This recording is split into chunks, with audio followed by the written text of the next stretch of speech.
오늘 출애굽기 3장 모세가 하나님의 부름을 받는 그 상황 속에서 하나님이 어떤 사람을 선택하고 쓰시는가를 함께 나누고자 합니다. 슬라이드를 좀 띄워주시기 바랍니다.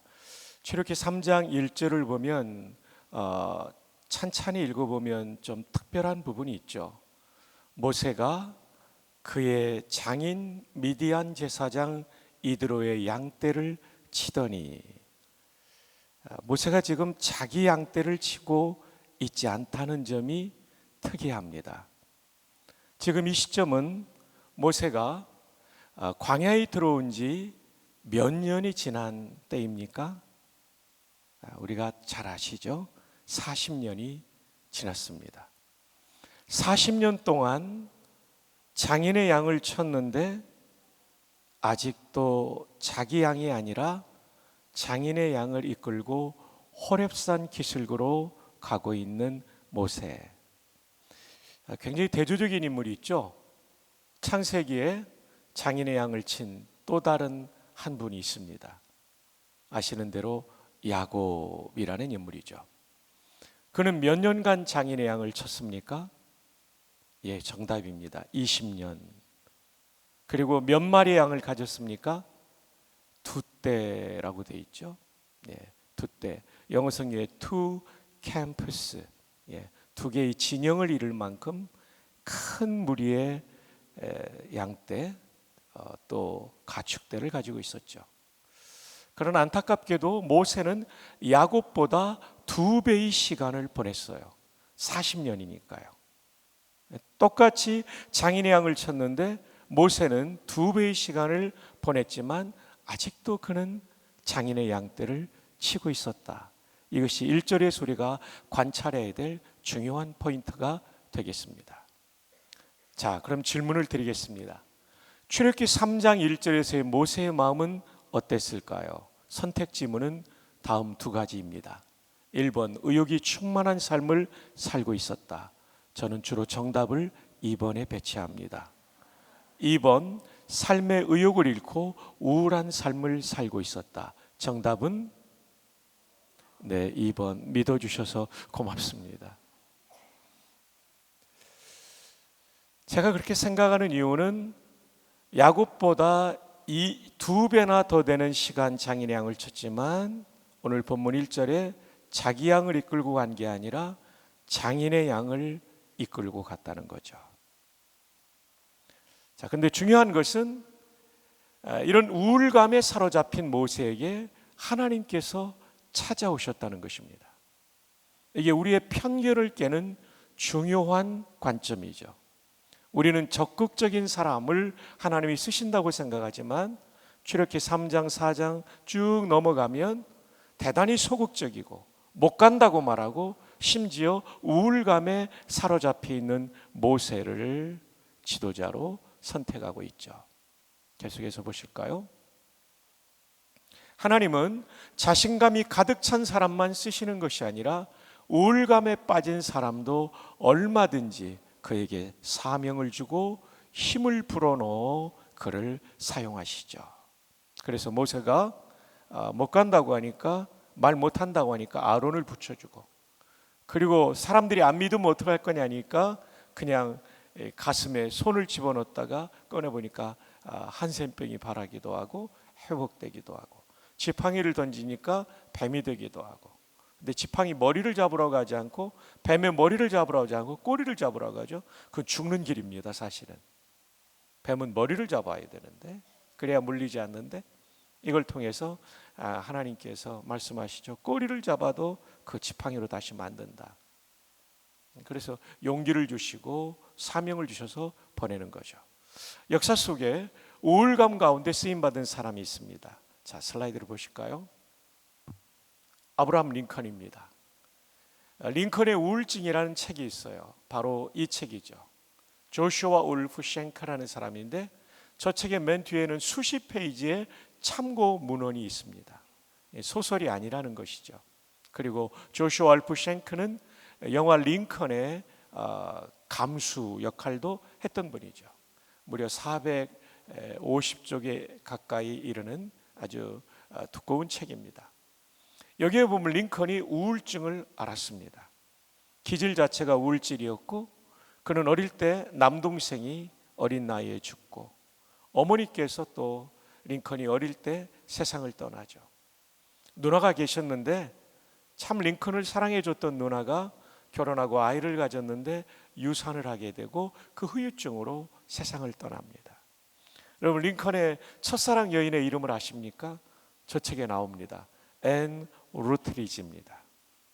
앤이 병들어 죽습니다. 그를 묻고 오는 그날 밤 그의 일기에는 비가 내리는데 앤은 얼마나 추울까. 스프링필드에서 변호사로 일했죠. 가난해서 스튜어트라는 변호사와 함께 동업을 했는데 가까이 링컨을 지켜볼 수 있었죠. 스튜어트는 링컨에 대해서 뭐라고 말했냐면 대책 없는 우울증 환자 에이브라고 말할 정도였습니다. 링컨의 저작전집에는 불안하다는 표현이 170여 회가 나옵니다. 권총을 차고 스프링필드의 숲에 들어가면 자신을 쏠까봐 두려웠다는 기록이 있습니다. 그는 결혼하고 아들 에드워드가 죽고 대통령이 된 다음에 아들 윌리엄이 죽습니다. 이렇게 수많은 가까운 사람의 죽음, 그것은 링컨을 심각한 우울증으로 몰아갔던 것이죠. 자, 그런데 이렇게 우울했던 링컨이 어떻게 미국의 민주주의의 꽃을 피우는 지도자가 될 수 있었을까요? 저 책의 12쪽에 보면 이런 내용이 나옵니다. 우울증이 발병이 되면 마음속에 공포가 밀려옵니다. 나는 쓸모없어. 차라리 죽어야 돼. 이런 공포심이 밀려올 때 이 공포심을 극복하지 못하면 그 우울의 나락으로 떨어지게 되죠. 근데 링컨의 소중한 점은 이 공포심에 맞서 싸웠다는 것입니다. 인게이지먼트를 한 거죠. 그리고 마침내 그는 이 공포심을 초월하는 승리를 거두었다가 이 책의 12쪽에 나옵니다. 여기서 중요한 것은 그럼 어떻게 싸웠느냐? 교전의 방식, 그것을 알면 우리도 우리의 우울감을 이길 수 있겠죠. 첫 번째로는 이 책의 326쪽에 보면 내 인생이라는 배의 선장은 하나님이시다. 내가 인생을 책임져야 된다면 얼마나 힘듭니까? 해결할 수 없는 문제가 훨씬 더 많죠.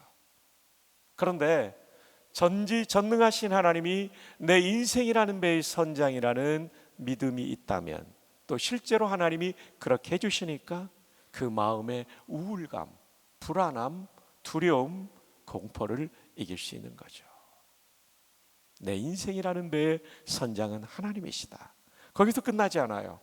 하나님이 선장이시니까 다 하시겠지, 그게 아니에요. 이 책에 보면 나는 이 배에 뚜렷한 임무를 가진 선원이라는 것을 깨달았다.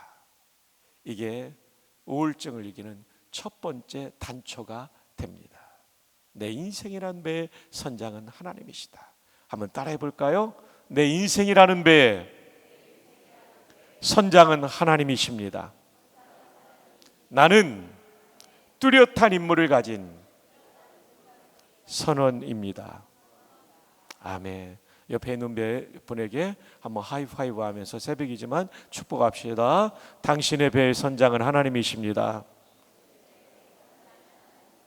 당신은 선원입니다. 두 번째로는 329쪽 상단의 기도였어요. 게티스버그 전투를 앞두고 링컨은 굉장히 힘들었습니다. 우리나라로 말하면 낙동강 방어선 전투, 여기서 무너지면 링컨의 군대 북군이 패전하는 것입니다. 링컨도 끝나는 것입니다. 그런데 329쪽 상단에 보면 게티스버그 전투를 앞두고 기도할 때 달콤한 위안이 내 마음속에 밀려왔습니다. 여러분, 이게 기도죠. 기도하러 들어갈 때는 죽을 맛인데 기도하다 보면 성령의 임재 가운데 내 마음속에 위로와 용기와 지혜가 주어지는 거죠. 여러분, 아멘의 타이밍을 놓쳤습니다. 주어지는 거죠. 네. 게티스버그 전투는 어떤 전투냐면 말씀드린 대로 중요한 남북 전쟁의 분수령이 되는 전투인데 그 앞에 전투가 챈슬러빌 전투입니다. 안타깝게도 링컨의 군대인 북군은 더 많은 병력과 장비를 가지고 남군에게 패배했습니다. 왜냐하면 남군의 사령관이 로버트 리라고 하는 명장이었습니다. 그는 북군의 정보를 파악하고 정면 승부하면 이길 수 없기 때문에 우회 기동을 해서 바이패스 전법으로 우회 기동을 해서 북군의 후미를 공격함으로 괴멸시킵니다. 생각해 보세요. 앞에 전투에 패배했고 결정전 전투를 앞두고 있을 때 우울증 환자였던 대통령은 얼마나 불안했을까요? 근데 게티스버그 전투를 앞두고 기도할 때 모든 것이 하나님께 달렸다는 믿음으로 기도할 때 달콤한 위안이 내 마음에 밀려왔습니다. 오늘 여러분의 기도 가운데 이 은혜가 있기를 축복합니다. 그 다음에 교전의 방식 세 번째로는 성경 말씀이라고 329쪽 하단에 실려 있습니다. 전쟁 상황실을 들려 그는 영부인 방에 들어갑니다. 엘리자베스 캐클리라는 비서관이 청소를 하고 있었습니다. 그녀는 영부인 방으로 들어오는 링컨의 모습을 이렇게 묘사하고 있어요. 얼굴은 어두웠으며 큰 키의 대통령은 어깨가 축 처져 느릿느릿 걸어오고 있었다. 그는 카우치에 털썩 주저앉아 마치 어린아이처럼 두 손으로 얼굴을 감싸고 있었다. 잠시 후 그는 긴 팔을 뻗어 탁자 위에 있는 성경을 집어들었다. 그리고 나는 청소를 시작했다. 한 15분쯤 지났을까? 청소를 마치고 나가려고 인사하려고 할 때 대통령의 얼굴이 환하게 밝아 있었다. 도대체 성경 어디를 읽고 있었을까? 뒤로 가서 물건을 떨어뜨리는 척하면서 어깨너머로 대통령의 읽고 있는 성경을 보니까 그것은 욥기였다. 욥기 몇 장인지는 저책이 안 나옵니다. 저는 상상합니다. 욥기 42장. 권사님 정답입니다. 네, 욥이 모든 고난을 이기고 승리한 성경 욥기 42장이 아니었을까? 근데 천국 가서 물어봐야 됩니다. 저의 상상이죠. 그렇습니다. 하나님의 말씀은 고전 정도가 아니라 오늘도 우리에게 향한 살아있는 말씀입니다. 기독교 강요에 보면 칼빈은 성경의 기록자를 감동하신 동일한 성령께서 성경의 독자에게 역사하사 어두운 눈을 밝히는 조명과 그들의 마음에 감화하심으로 동일한 하나님의 말씀을 주신다. 여러분, 성경은 그냥 고전 정도가 아닙니다. 기록자에게 감동하셨던 성령께서 성경을 읽을 때 여러분의 마음에 감화, 감동을 주셔서 나를 향한 오늘의 말씀이 되게 하십니다. 설교도 마찬가지입니다. 말틴 루터는 세 가지의 말씀이 있다고 그러는데 기록된 말씀인 성경, 선포된 말씀인 설교, 보이는 말씀인 성찬. 여기에 선포된 말씀을 강조한다면 요즘은 설교를 인문학 강의 정도로 생각하는 분인데 절대 그렇지 않습니다. 선포된 이 시대의 나를 향한 말씀이에요. 동일한 말씀이 선포돼도 성령께서 여러분 한 분 한 분에게 적용하시기 때문에 여러분에게 맞춤형 은혜를 주실 줄 믿습니다. 성경의 근거가 무엇입니까? 데살로니가전서 2장 13절. 이러므로 우리가 하나님께 끊임없이 감사하는 것은 너희가 우리에게 들은 바 하나님의 말씀을 받을 때에 사람의 말로 받지 아니하고 하나님의 말씀으로 받음이니 진실로 그러하도다. 그러므로 이 말씀이 너희 속에 역사하느니라. 바울이 데살로니가 교회를 생각할 때 하나님 앞에 끊임없이 감사한 것은 이것이었어요. 바울과 동역자들이 설교할 때 그걸 바울의 말로, 신라의 말로 듣지 않고 하나님의 말씀으로 받았다. 그래서 이 말씀이 그 결과 너희 속에 역사, 일했다는 거죠. 여기서 역사는 히스토리가 아니라 워크죠. 일하죠. 여러분, 설교를 인문학 강의로 생각하면 강의 정도의 도움이 될 것이지만 하나님의 말씀으로 받으면 하나님의 능력이 역사할 줄 믿습니다. 자, 지금 링컨이 우울증을 인 비결 중에 마지막 세 번째가 성경 말씀이었어요. 성경 말씀. 정리하면 그가 우울증과 맞서 싸운 방법은 첫 번째, 내 인생이라는 배의 선장은 하나님이시고 나는 뚜렷한 임무를 가진 선원이다. 두 번째, 하나님과의 인격적인 교제인 기도의 깊은 삶을 통하여 하나님이 주시는 위로와 용기를 가졌다. 세 번째, 성경을 읽으면서 그가 읽었던 그때의 성경은 욥기인데 그는 한없는 용기와 지혜를 얻었다. 이 세 가지가 링컨이 이긴 방식입니다. 다른 말로 하면 하나님의 임재, 하나님의 임재가 그를 이렇게 위대한 사람으로 쓰임받게 한 것이죠. 링컨 대통령 기념관, 대통령 도서관 겸 박물관이라고 하죠. 여기에 보면 제가 방문했을 때 한 2차례 갔는데 깜짝 놀란 것은 그 위대한 대통령을 비난하는 일이 많았더라고요. 저게 그 당시 신문에 나왔던 내용인데 제가 직접 찍은 거라 좀 위에 있는 액자라서 저렇게 나왔습니다. 양키 네로, 미국 독재자라는 얘기입니다. 민주주의 대통령을 19세기 헤로드 왕, 이 독재자 나쁜 왕이라는 대통령이라는 겁니다.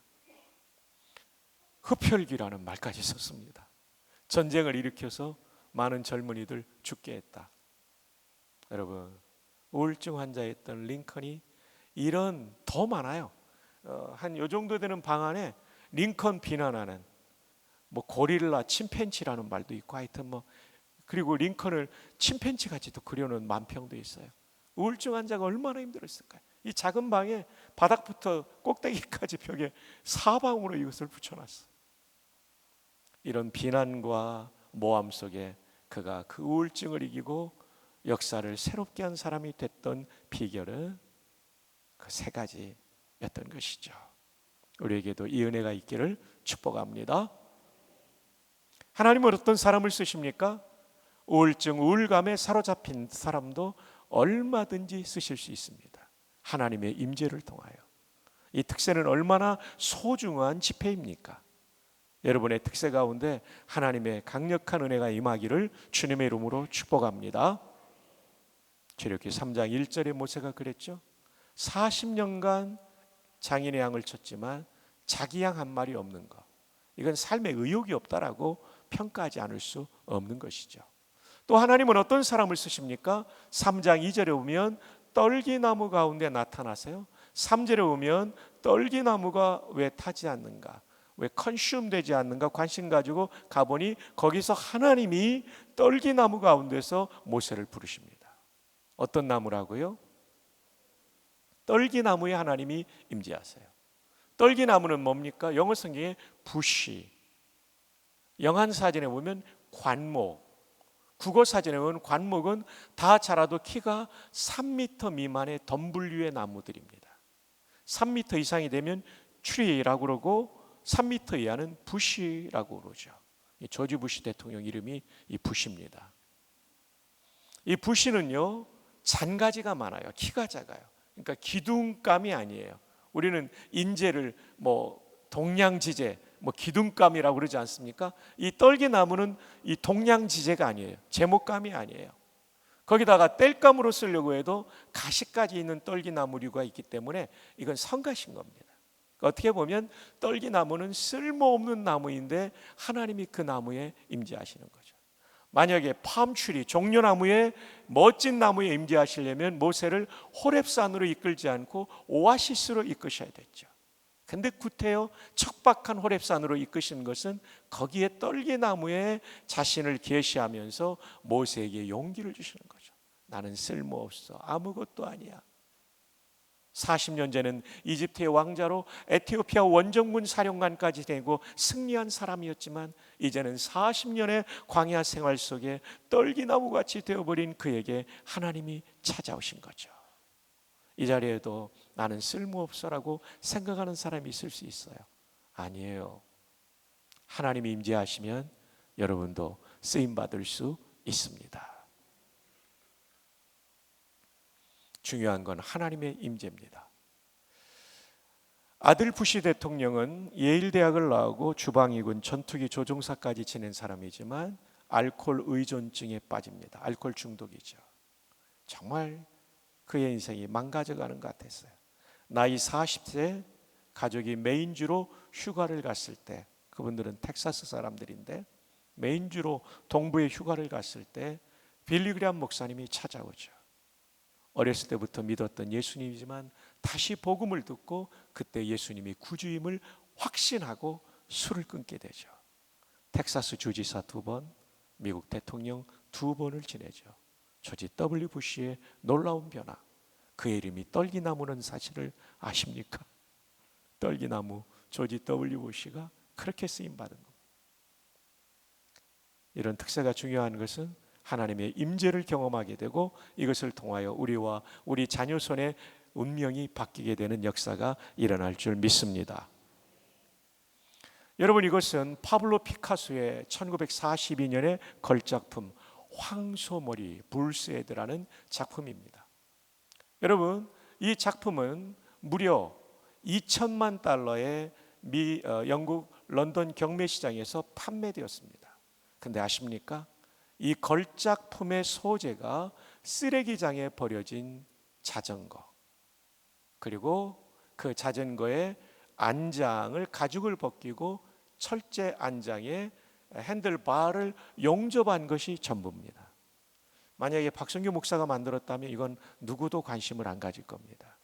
피카소가 만들었기 때문에 걸작이 되는 거죠. 파블로 피카소는 이런 유명한 얘기를 했습니다. 쓰레기에도 위대한 가능성이 있습니다.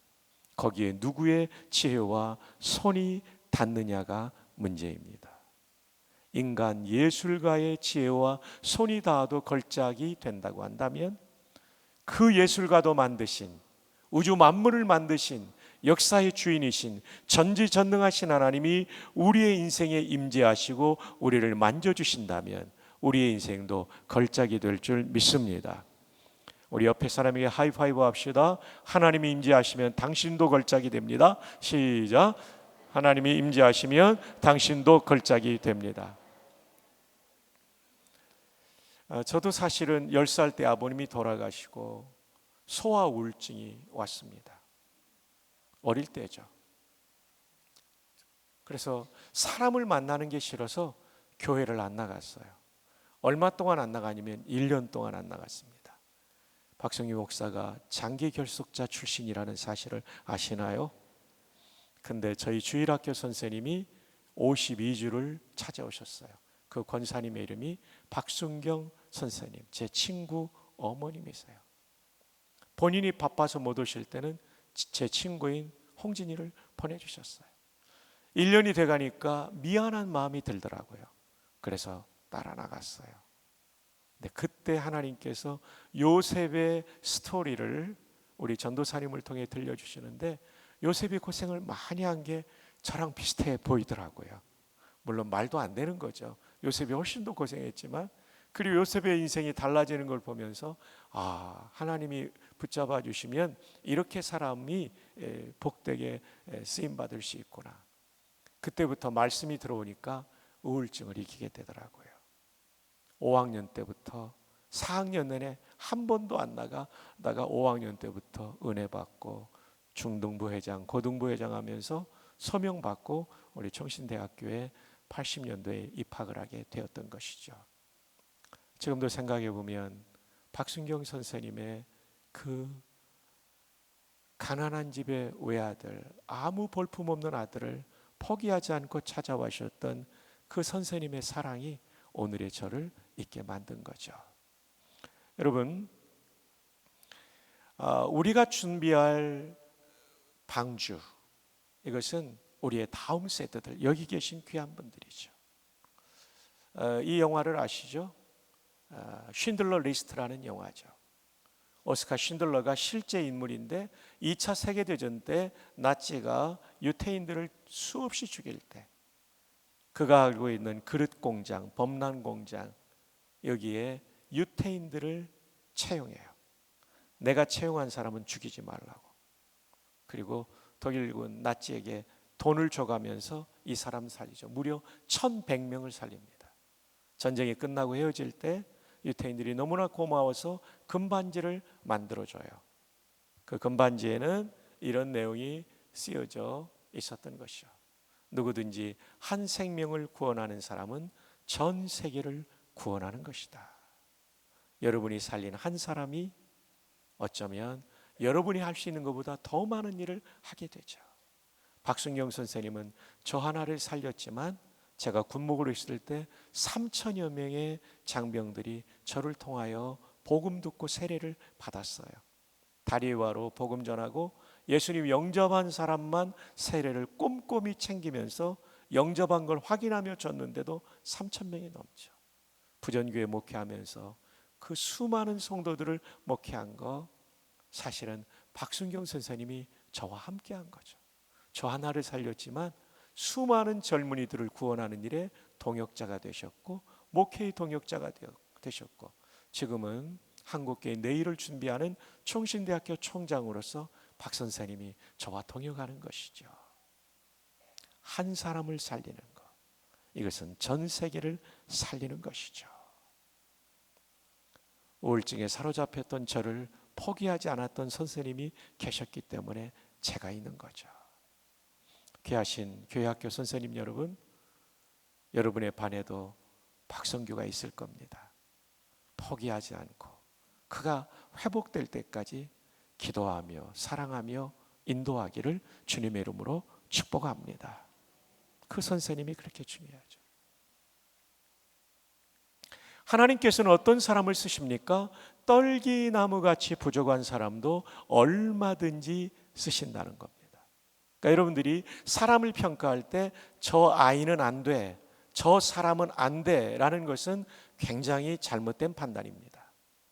아무리 부족해도 하나님은 전능하시니까 그분이 임재하면 얼마든지 쓰임받을 수 있습니다. 혹시 여러분 마음속에 저 아이는 안 된다라고 제외시킨 아들이나 딸이 있습니까? 손자나 손녀가 있습니까? 아니면 여러분의 제자가 있습니까? 그것은 굉장히 잘못된 판단입니다. 하나님 안에서는 그에게도 무한한 가능성이 있습니다. 한번 따라해 볼까요? 우리가 믿는 하나님이 시시하지 않기 때문에 우리의 인생도 시시하지 않을 것이다. 오카는 목사님이 대학부 지도하실 때, 수련회 인도하실 때 하셨던 말씀이에요. 우리에게서 능력이 나오는 것이 아니라 그분에게서 나온다는 것 믿는다면 우리는 무한한 기대를 하나님 때문에 할 수 있는 줄로 믿습니다. 우리가 간절히 사모할 것은 하나님의 임재, 성령 충만, 하나님이 함께 하시는 것이죠. 자, 지금까지 말씀드린 하나님께서 쓰시는 사람은 우울증에 사로잡힌 사람도 얼마든지 쓰실 수 있다는 것. 3장 1절이죠. 그 다음에 우리가 2, 3, 4절에서 배운 것은 하나님은 떨기나무에 임재하세요. 백향목이나 종려나무가 아닌 이유는 백향목도 쓰시지만 볼품없는 떨기나무, 외모나 학력이나 그의 재산, 그의 직업 괜찮아요. 떨기나무같이 부족해도 하나님이 임재하시면 얼마든지 쓰임 받을 수 있다는 사실을 믿으시기를 주님의 이름으로 축복합니다. 이제 마지막 세 번째입니다. 우울감에 사로잡히고 우울증에 사로잡혀도 임재로 극복이 돼요. 떨기나무같이 그의 오늘의 모습이 부족해도 하나님의 임재로 극복돼요. 그런데 거룩하지 않으면 지속 가능한 사람으로 쓰임받지 못해요. 거룩해야 계속해서 쓰임받을 수 있습니다. 역사의 무대 속에 한때는 정말 영광스럽게 쓰임 받았던 목사님이나 평신도 리더들이 무너지는 것. 왜입니까? 거룩이 깨졌을 때. 계속해서 쓰임받는 것이 아니라 한때 반짝 쓰임받고 역사의 무대에서 내려오게 만드시죠. 그래서 거룩이 중요한 것이죠. 하나님의 임재가 계속되려면 거룩해야 됩니다. 자, 2장 20절 함께 읽어요. 큰 집에는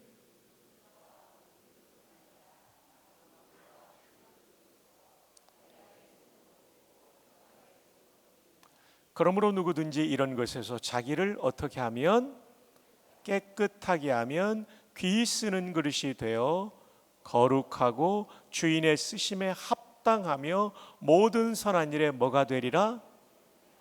예, 지금은 안 써도 언젠가 쓴다는 겁니다. 준비했다가. 여러 종류의 그릇, 다양한 재능, 그리고 재능의 정도의 차이가 있을지라도 그게 중요한 게 아니다. 거룩해야 계속해서 쓰임받는다는 것입니다. 여러분, 이분은 현대 미군의 역사상 가장 뛰어난 장군입니다. 미 육군 사관학교를 우등으로 졸업했고 지휘참모대학을 수석으로, 지휘참모대학은 우리의 육군 대학에 해당됩니다. 이분은 프린스턴에서 박사학위를 받고 육군 사관학교 정식 교수가 되었던 분입니다. 그 다음에 이분은 특수전 사단장을 지낼 만큼 대단한 분이었고 아프간 사령관을 지냈던 분입니다. 그리고 이라크 전쟁이 교착 상태일 때 다국적군 사령관 별 넷을 단 장군으로서 그는 프린스턴에서 썼던 월남전 패전의 원인을 분석하여 그것을 이라크 전쟁에 적용함으로써 승리를 거두고 돌아오죠. 그가 전쟁의 영웅이 되어서 돌아올 때 미국의 역사가들은 아이젠하워 장군과 맥카더 장군을 합해 놓은 지장, 용장, 덕장으로 그는 차기 미국 대통령 후보감이라고 점쳐지던 사람이었습니다. 군복을 벗고 그는 CIA 국장이 되었는데 그만 62세인가의 나이에 그는 추락하게 됩니다. 그 원인을 보시겠습니다. 육군사관학교 20년 후배인 예비역 중령 폴라 브라드웰과의 불륜이 노출된 거죠. 정말 아깝습니다.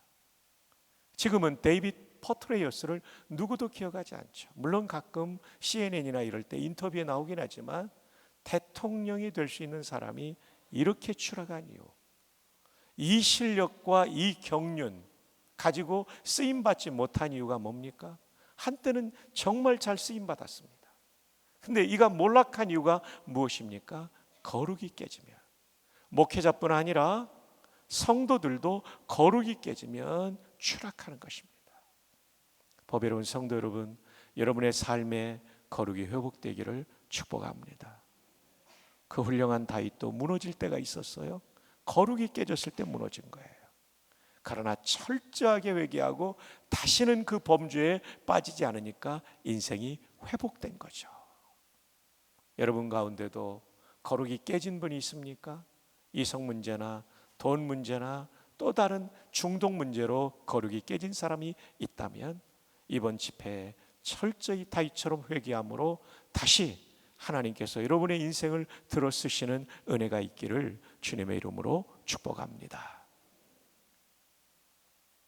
그 다음에 중요한 것은, 거룩 다음에 중요한 것은 신발을 벗는 것입니다.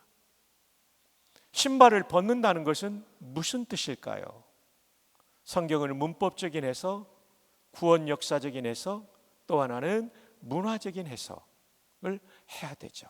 또 언약신학으로 풀어야 되죠. 여기서는 문화적 해석이 필요합니다. 모세의 시대에 신을 벗으라는 얘기는 종이 되라는 뜻입니다.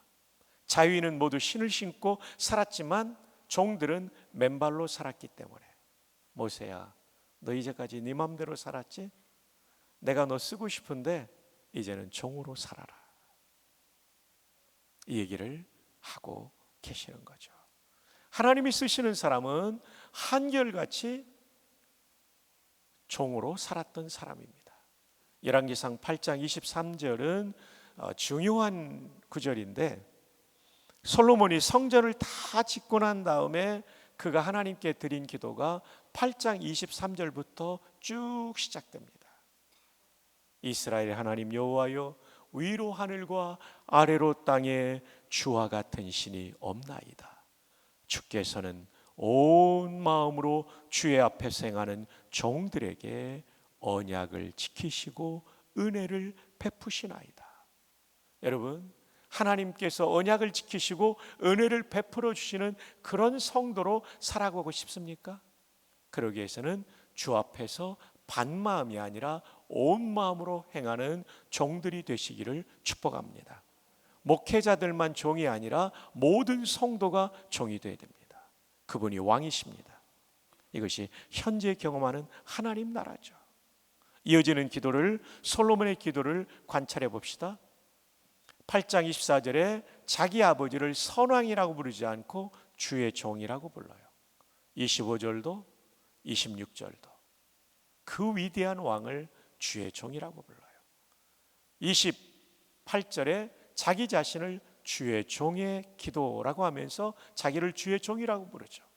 29절에 주의 종, 30절에 주의 종. 놀라운 고백이죠.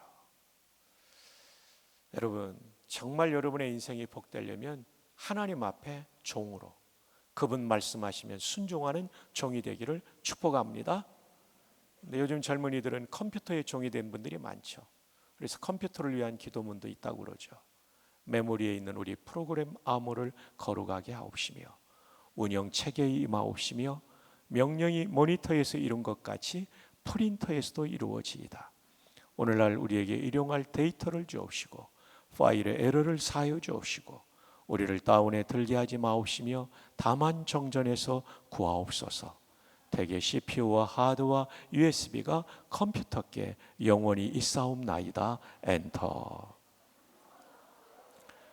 그러나 컴퓨터는 우리의 주인이 아닙니다.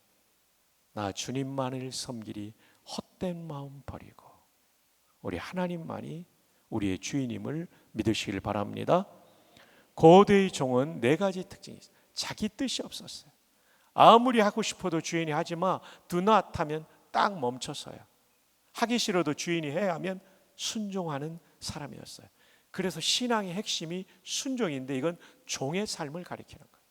두 번째로는 자기 돈이 없었어요. 아무리 돈이 많든 적든 주인 뜻대로 쓰는 거죠. 여러분, 다윗은 역대상 29장 4절에 보면 죽기 전에 성전 건축을 위해 헌금을 합니다. 얼마나 많이 드렸냐면 금을 3,000달란트, 은을 7,000달란트입니다. 3,000, 7,000 하니까 별로 아닌 것 같죠? 1달란트가 34.4kg이기 때문에 3,000달란트의 금은 10만 3,000kg입니다.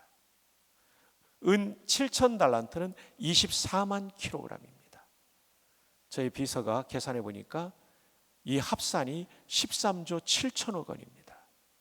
놀라야 될 때 안 놀라면 제가 놀라게 됩니다. 여러분들이 전부 나도 그 정도는 있어야 하는 얼굴로 앉아 계시는, 이걸 보고 백성들이 감동받고 건축헌금을 드려요. 드리고 나니까 다윗이 감사 기도를 드려요. 이것이 역대상 29장 10절이한데 시간이 없으니까 14절만 제가 말씀드릴게요. 나와 내 백성이 무엇이기에 이처럼 즐거운 마음으로 들림이 있었나이까. 모든 것이 주께로 말미암아 싸우니 우리가 주의 손에서 받은 것으로 주께 드렸을 뿐이니이다.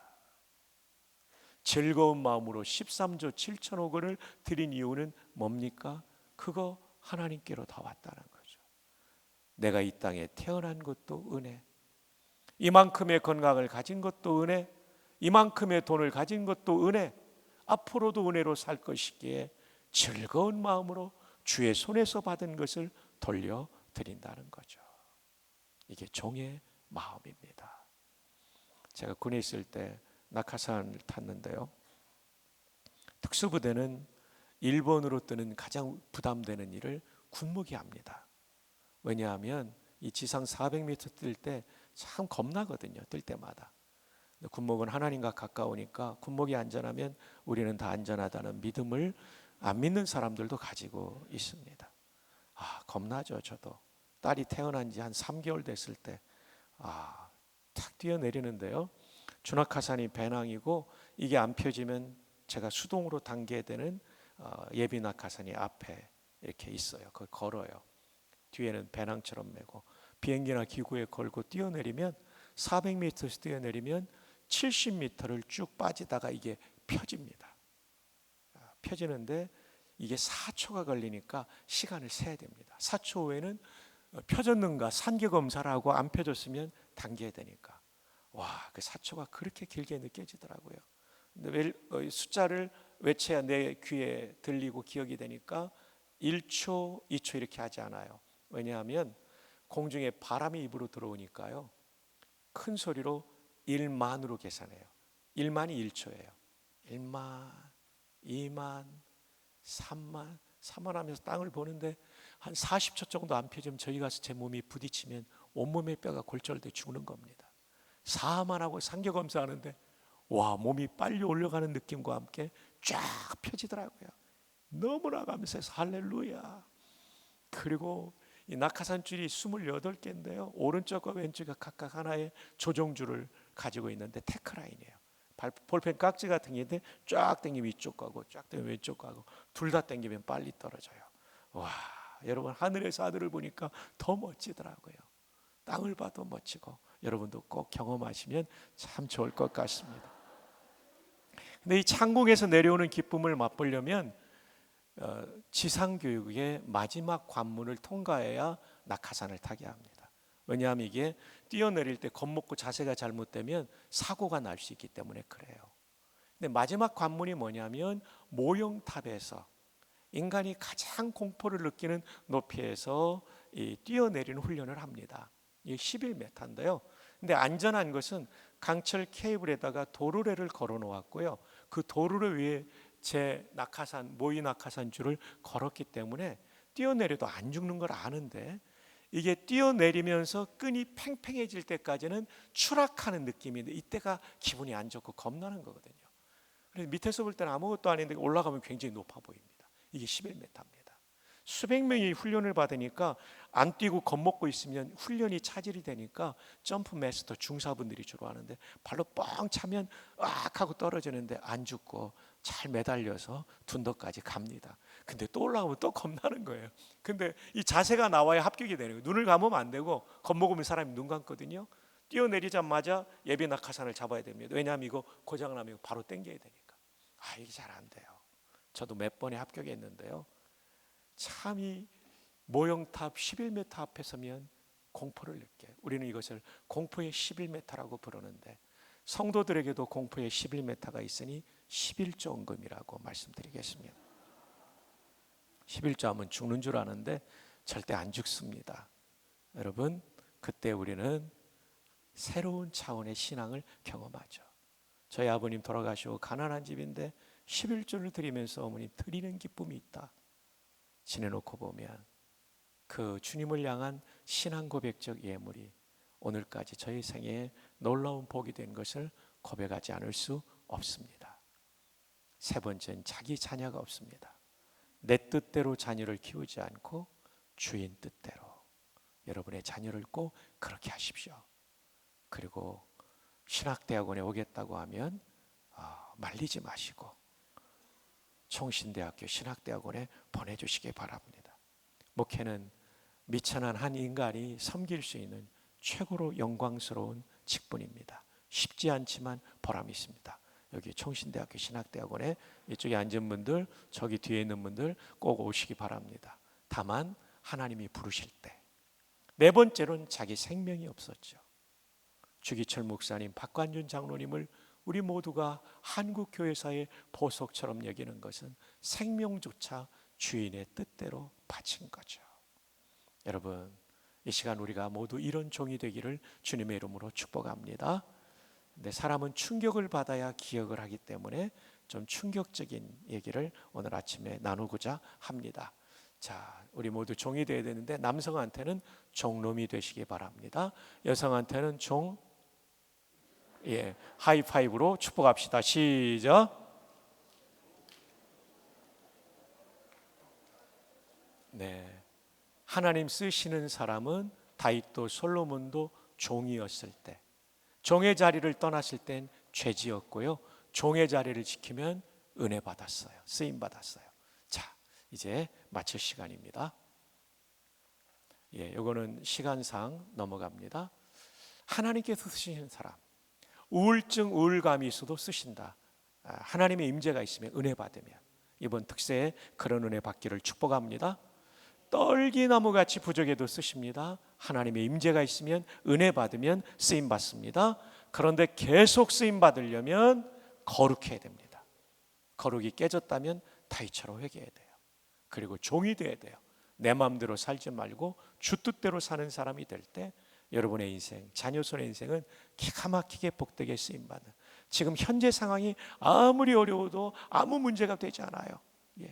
자막 좀 다시 띄워주세요. 사진 찍으려는 몇 분이 못 찍었어요. 도와주세요. 제 얼굴 안 나와도 괜찮아요. 끝까지 제가 강단에서 내려갈 때까지 띄워주세요. 그래서 지금 현재 상황이 아무리 가난하고 형편이 어렵고 우울하고 자질이 부족하고 아무 문제 없어요. 하나님이 그거 다 뛰어넘게 하십니다. 그러기 위하여 은혜를 사모하는 우리 되기를 축복합니다. 거룩을 결단하기를 바라고 종으로 사시는 우리 모두 되기를 주 예수님의 이름으로 축복합니다. 기도하겠습니다. 하나님 아버지, 이렇게 보배로운 성도님들이, 그리고 귀한 다음 세대들이 새 학기를 시작하며 새 학년을 시작하며 상급학교에 지나가요 이제 새 학년을 시작하며 나왔습니다. 오늘 말씀대로 이 말씀의 순종함으로 말미암아 이분들의 생애와 자녀손의 생애에 새날이 열리고 정말 하나님께 복되게 쓰임받는 인생 되게 하여 주시옵소서. 예수님의 이름으로 기도합니다. 아멘.